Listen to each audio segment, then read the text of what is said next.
Olá, continuamos com a disciplina de Geossistemas, Evolução da Terra e da Vida. Este é o módulo 1, a aula 5. E veremos paleoecologia, o tema de paleoecologia. Então, veremos como os fósseis podem ser usados como indicadores de paleoambientes e paleoclimas. Começamos a nossa aula com uma imagem muito famosa da Terra. Não foi a primeira imagem da Terra do espaço, mas foi a mais conhecida por ser a primeira foto colorida.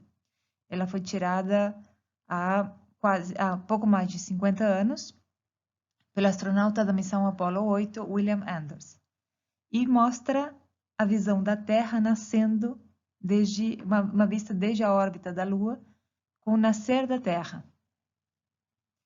Por que começar com uma fotografia dessas? Porque, na realidade, essa imagem mudou completamente a percepção que as pessoas tinham da Terra. Até então, a Terra era vista como algo de recursos infinitos, um lugar muito grande, recursos infinitos, e tudo estava ali para nos servir, para servir a humanidade.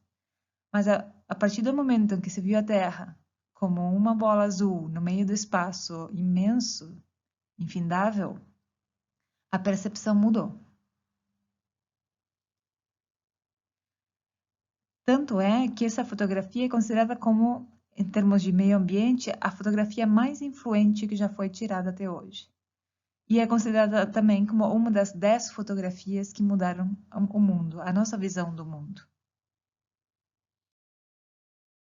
Alguns anos antes, na mesma década, a bióloga Rachel Carson publicou o famoso livro Primavera Silenciosa.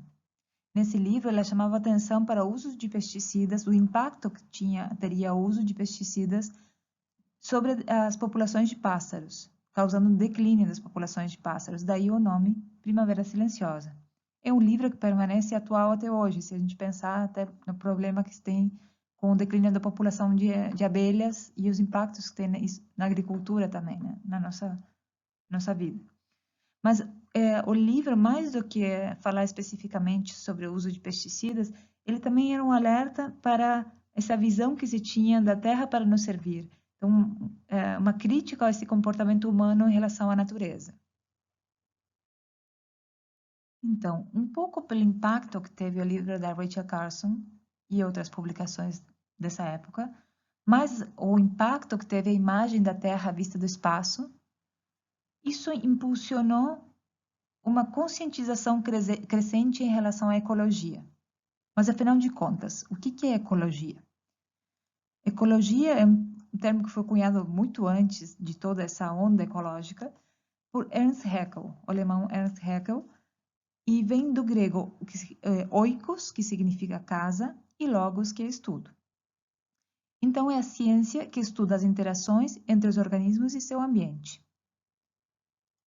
Na realidade, como diz o zoólogo, dizia o zoólogo Charles Elton, a ecologia é um nome novo para uma disciplina muito antiga.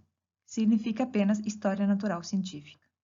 Isso porque, muito antes de começarem a se separar as disciplinas de história natural em zoologia, botânica, geologia, era tudo uma coisa só.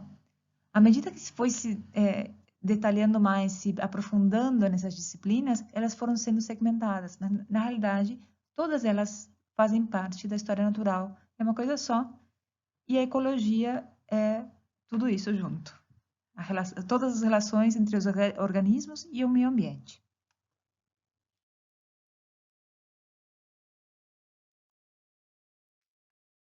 Então, se a ecologia é a ciência que estuda as interações entre os organismos e seu ambiente, o que é paleoecologia? Paleoecologia, então, é a ciência, o ramo da paleontologia que tem por objetivo a investigação das relações entre os organismos fósseis e seus ambientes de vida. Então, aproveitando essa onda, esse boom da ecologia dos anos 60, a paleontologia não ficou atrás e foi fazer, então, paleoecologia. Agora, nós temos um problema, porque nós vimos nas outras aulas que a fossilização, na realidade, é aquela exceção que foge à regra. De maneira geral, tudo aquilo que foi vivo em algum momento vai ser reciclado pela natureza. É como que a natureza conspira para não deixar rastros nem vestígios daquilo que existiu no passado. Tudo se recicla.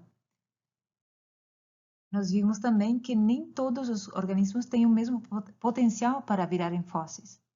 Olhando o ambiente atual, nós vemos diversos tipos de organismos com diferentes potenciais. Alguns têm partes duras, têm mais chances, outros são só partes moles, mas isso depende não apenas das características dos próprios organismos, mas também do ambiente onde eles vivem. Então, aquela trajetória, desde que o organismo morre até ele virar fóssil, é só para alguns. Então, a paleoecologia, ela tem algumas limitações. Primeiro, o registro incompleto dos organismos, das populações e das comunidades. De tudo aquilo que viveu num determinado ambiente, só uma parte é que vai ficar preservada. E, por outro lado, a reconstrução do próprio ambiente é limitada, porque nós não temos como voltar no tempo para medir como que era a temperatura, como que era a salinidade da água, onde viviam aqueles organismos. Então, nós temos que fazer observações indiretas a partir de estudos sedimentológicos e estratigráficos. Por isso, a paleoecologia será sempre uma ciência parcial e incompleta, visto que boa parte da informação disponível para o estudo de ecossistemas modernos simplesmente não se preserva nos seus correspondentes fósseis. Então, a paleoecologia precisa de várias áreas do conhecimento. Em primeiro lugar, é claro, da paleontologia, já que os fósseis vão ser utilizados como indicadores paleoambientais e paleogeográficos. A parte de paleogeografia vocês vão ver mais adiante. É importante também, quando se faz uma análise da paleontologia, olhar não apenas os fósseis, mas como eles estão inseridos nas rochas. Por exemplo, há sinais de transporte? Não há sinais de transporte? Dependendo disso é que a gente vai poder dizer se aquela rocha onde o fóssil está inserido pode ser uma indicadora do ambiente onde aquele organismo vivia. Então, se há sinais de transporte, já podemos pensar que aquele ambiente, aquela rocha que representa o paleoambiente de deposição, não necessariamente representa o ambiente onde aquele organismo vivia. Então, uma análise tafonômica é essencial para uma boa interpretação. É fundamental também olhar a sedimentologia. Então, nas características das rochas, nas características litológicas, nós podemos identificar condições do ambiente no passado. Por exemplo, dependendo da granulometria, da textura dos sedimentos que compõem aquela rocha, a gente pode inferir como que era a dinâmica daquele ambiente. Era um ambiente de águas calmas, era um ambiente de alta energia. A estratigrafia também é essencial para a gente fazer a correlação dos estratos. E aí entra também, de novo, a bioestratigrafia, os fósseis, para a correlação de camadas e identificar aquilo que coexistiu temporalmente. E também é fundamental a geoquímica. Então, a partir da composição química da rocha e dos fósseis estão ali contidos, tanto compostos moleculares, petrografia orgânica, isótopos de oxigênio, isótopos de carbono, se consegue inferir como que era o paleoambiente também. Tanto temperatura, salinidade da água, a concentração de oxigênio, será um ambiente mais oxidante ou redutor. Então, a paleoecologia se baseia em dois princípios fundamentais. Primeiro, se baseia em analogias. Então, se observa como é o mundo hoje, se observam adaptações, por exemplo, adaptações morfológicas dos organismos em função do seu papel nas relações tróficas ou no meio, e se faz uma comparação com o registro fóssil e se fazem analogias. Se interpreta por analogia. Em segundo lugar, temos também o atualismo, que é o princípio que os acontecimentos geológicos do passado são resultado de forças naturais idênticas às que se observam na atualidade. Isto é, como dizia a frase do Charles Lyell, o presente é a chave do passado.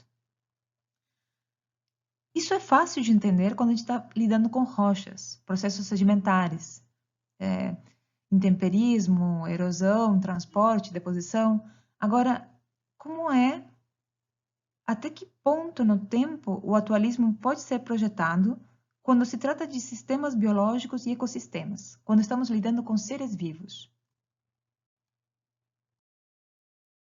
Por exemplo, vamos olhar os braquiópodes. É um filo de invertebrados que vive até hoje, que era muito abundante no Paleozoico. No Paleozoico eram tão abundantes como os moluscos são hoje nos mares. Então, será que, quando a gente olha para os braquiópodes atuais, aqui temos uma fotografia, será que eles podem ser considerados bons análogos para aqueles braquiópodes paleozoicos, como esses que estão aqui na fotografia? Será que eles tinham o mesmo papel ecológico? Outro exemplo. Os corais atuais, os modernos, são chamados de corais escleractíneos. São da ordem escleractínea. No passado, no Paleozoico, não existiam os corais escleractíneos. Existiam outras duas ordens de corais chamadas de rugosa e tabulata. Será que esses corais atuais, como esses da fotografia, eles tinham o mesmo papel ecológico, as mesmas preferências ecológicas dos corais do Paleozoico, como esses corais rugosos da fotografia? Isso aí é uma foto dos fósseis, e aqui uma reconstrução de como seriam eles em vida. Mas até que ponto eles são realmente análogos?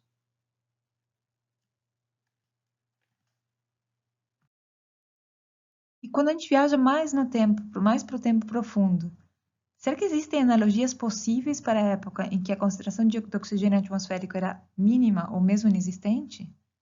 Era um mundo completamente diferente do atual.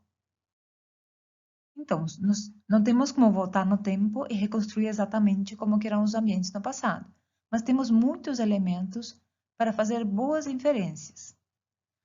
E aí nós temos duas maneiras de abordar esse assunto. Por um lado, a autoecologia e a cinecologia. Na verdade, isso são termos aplicados à ecologia atual. Quando a gente pensa em paleoecologia, então seria a paleoautoecologia e a paleocinecologia. E o que significa isso? A paleoautoecologia foca apenas em uma única espécie, seja um indivíduo ou uma população. E no que foca a paleoecologia? Nas adaptações, na distribuição daquele táxon, a tolerância às preferências ecológicas daquele táxon. Qual que é, por exemplo, preferir um clima quente ou um ambiente mais úmido?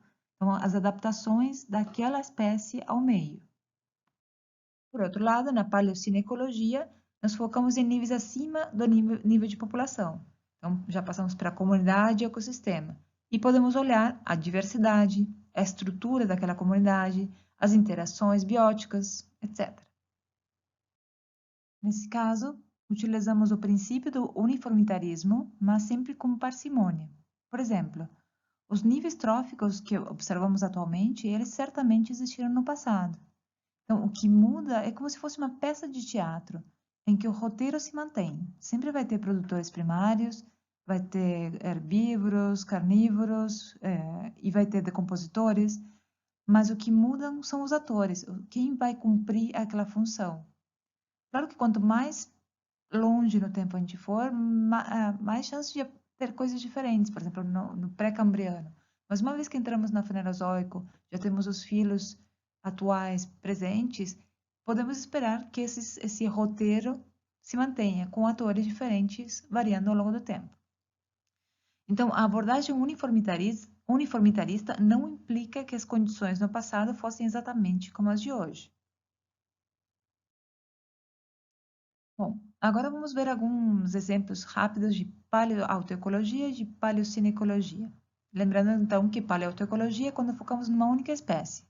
Pode ser um único indivíduo, tem espécies de fósseis que foi encontrado apenas um indivíduo, ou então um grupo de indivíduos daquela espécie, uma população. Então, o que olhamos? Primeiro, quais são as adaptações daquela espécie? Qual é a distribuição daquela espécie? A tolerância, os fatores limitantes que controlam a distribuição? Que tipo de adaptação poderia ter ao meio? Para isso, usamos a morfologia funcional. Então, o que é isso? Nós olhamos a morfologia para tentar identificar a função que cumpria aquela morfologia. Por exemplo, olhando essa mandíbula aqui, com esses dentes, eles são claramente adaptados para um hábito carnívoro. Por isso é que quando o dono desses dentes ele é representado como um grande carnívoro, que é o Megalosaurus, foi o primeiro dinossauro descrito. Da mesma maneira, quando olhamos um fóssil de ictiosauro, ninguém pode imaginar, por exemplo, que fosse um animal terrestre, porque ele tem um corpo adaptado ao meio aquático. Ele é hidrodinâmico, tem nadadeiras que facilitam o seu deslocamento na água, jamais na terra. Então, a partir da morfologia, nós conseguimos reconstituir como que era a forma de vida, o habitat e também o papel ecológico de táxons já extintos. Da mesma maneira, então, a gente pode usar morfologia funcional usando o presente como analogia. Então, aqui temos vários exemplos de seres que existem hoje, animais que existem hoje. Temos um coiote, temos um roedor, um cervo, um morcego, um primata, e para cada um deles tem a representação do seu crânio, com o seu tipo de dentição, uma dentição adaptada a alguma função. Que é herbívoro tem dentes preparados para herbivoria, carnívoro para consumir carne, para rasgar carne. Então, são diferentes adaptações. Essas espécies existem hoje. Nós podemos olhar, então, como isso funciona hoje e depois observar nos fósseis a morfologia e atribuir uma função a ela, por analogia. Outra coisa que podemos olhar são os fatores ambientais limitantes. Então, quais são os fatores que controlam a distribuição das espécies no passado? Para isso, precisamos reconstruir como que eram os paleoambientes e o paleoclima, principalmente os fatores abióticos que podem influenciar a distribuição dos organismos. Por exemplo, a temperatura. Isso pode ser inferido de várias maneiras. Aqui temos um exemplo de espécies do mesmo gênero Lepus, que habitam diferentes lugares com diferentes temperaturas. Da esquerda para a direita, temos um aumento da temperatura. Aquela que está mais encolhidinha do lado da esquerda, a Lepus árticos, como o próprio nome sugere, ela vive no Ártico, e uma região mais fria, e tem as extremidades menores, justamente para evitar a perda de calor. Então, quanto maiores as extremidades, então a gente pode inferir que era de um organismo que vivia num clima mais quente. Da mesma maneira, a morfologia foliar, a morfologia das folhas, também diz muito do ambiente, tanto da temperatura quanto da abundância de umidade, de precipitação.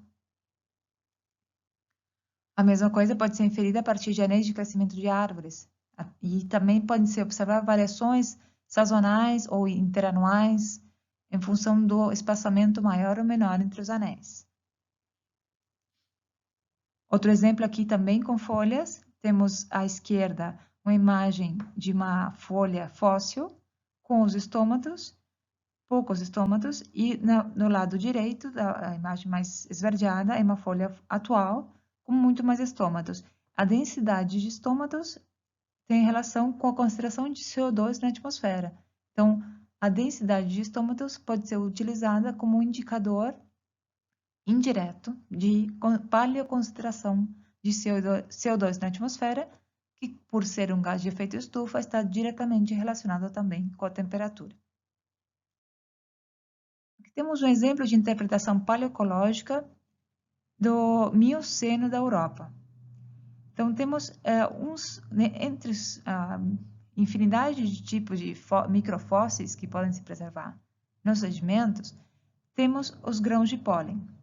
Aqui nessa figura do lado esquerdo, temos fotografias de grãos de pólen atual do gênero Avicennia, que é uma planta típica, uma árvore típica de mangue.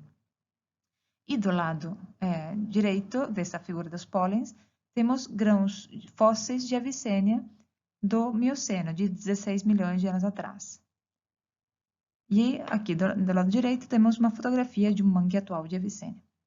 Agora, se a gente vai olhar a distribuição atual dos mangues, eles estão restritos a ambientes onde a temperatura média anual é maior do que 22 graus Celsius. Reparem, por exemplo, então, que na Europa não tem mangues hoje. O limite austral na América do Sul, no Brasil, é até Laguna. de Laguna para o sul, em Santa Catarina. Então, dali para o sul não tem mais mangue por causa da temperatura baixa. Agora, quando nós vamos para rochas sedimentares do Mioceno da Europa, entre o Mioceno vai de 21 a 15 milhões de anos, nós encontramos vários registros de fósseis de pólens de Avicênia. O que isso sugere? Então, que no Mioceno a temperatura na Europa era maior do que hoje. Então, é uma reconstrução do paleoambiente, do paleoclima, utilizando microfósseis de poros de Avicênia. Falando agora um pouquinho sobre paleocinecologia, então, o enfoque já em níveis acima do de população. Ao invés de pensar numa única espécie, nós pensamos num grupo de espécies que interagem entre si. Interessa, por exemplo, a diversidade, a estrutura, as relações tróficas, as interações. Um exemplo são as interações predador-presa. Aqui nós temos, à direita, fotografias de fósseis de amonoides, de moluscos amonoides ou amonites do Mesozoico, muito abundantes no Mesozoico, e eles têm marcas, eles têm furos. Esses furos, quando se faz um molde, eles são exatamente iguais, do mesmo formato dos dentes de mosasauro, representado na figura à esquerda. Então, isso significa que é possível identificar uma relação predador-presa. Nesse caso, o mosasauro é o predador e os amonites as presas. Isso se observa em muitos outros tipos de fósseis, muitas vezes em ossos. Então, nas partes duras, que fossilizam com mais facilidade, ficam marcas de predação. Também em ossos, em conchas, em exoesqueletos de artrópodes. Essas marcas em ossos nem sempre são de predação. Aqui nós temos, por exemplo, vértebras de tiranossauro com marcas que fecham exatamente com a dentição de tiranossauro também. Então, esse aqui, mais do que um exemplo de paleocinecologia, seria um exemplo de paleoautoecologia, porque é um exemplo de comportamento, de inferência do comportamento de uma única espécie. E finalizamos esta aula com uma imagem de icnofósseis. Ali nós temos uma fotografia que mostra pegadas de dinossauros saurópodes, formando trilhas orientadas subparalelamente, ou seja, uma do lado da outra, bastante próximas entre si, o que sugere comportamento de manada. Então, aí nós vemos a importância dos icnofósseis. Ali não temos o dinossauro saurópode preservado nesse local, mas temos o comportamento fossilizado dele. E isso é mais um indício, mais um elemento para uma reconstrução paleoecológica. Tem um texto no Moodle que eu recomendo muito a leitura, que é chamado A Paleontologia como Ciência. E nele vocês podem ver, quando vocês olham uma reconstrução de um paleoambiente, uma cena do passado, para vocês entenderem, terem claro o que é fato, o que a gente considera robusto e onde é que entra a criatividade, o lado mais artístico. Mas vejam bem, esse lado artístico, ele tem um fundamento. É como se a gente diz um chute qualificado. Não são coisas que são tiradas aleatoriamente da cabeça do artista que está fazendo a reconstrução. Tem elementos que ajudam a fazer determinadas escolhas. É claro que a gente não tem como reconstruir a cor de um organismo, a cor das penas, a cor da pele, mas muitos outros elementos nós temos vários indícios que nos permitem fazer a reconstrução. Por exemplo, impressões da pele, e também por analogia com os parentes vivos mais próximos com aqueles fósseis. Então, é um texto que vale muito a pena, recomendo a leitura. Obrigada.